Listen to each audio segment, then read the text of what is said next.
আজ আমি তৈরি করব বাচ্চা মাছের ঝোল। তো প্রথমে মাছটিকে নুন হলুদ দিয়ে ভালো করে মাখিয়ে নিয়েছি।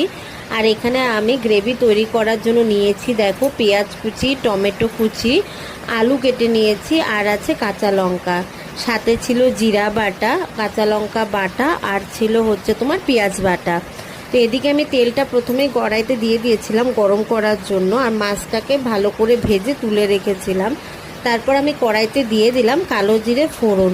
তারপর তার মধ্যে এক এক করে দিয়ে দিতে হবে পেঁয়াজ কুচি, টমেটো কুচি আর লঙ্কা। ভালো করে ভেজে নিয়ে তার মধ্যে দিয়ে দিতে হবে কেটে রাখা আলুগুলো।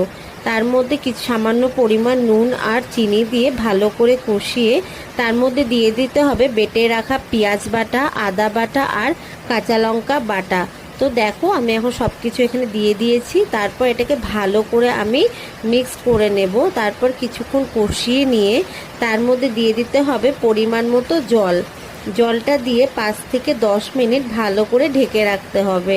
ঢেকে রেখে জলটা ফুটে গেলে তার মধ্যে দিয়ে দিতে হবে ভেজে রাখা মাছগুলো দিয়ে আরও 10 মিনিট রেখে নামিয়ে ফেলতে হবে গরম গরম বাচ্চা মাছের ঝোল।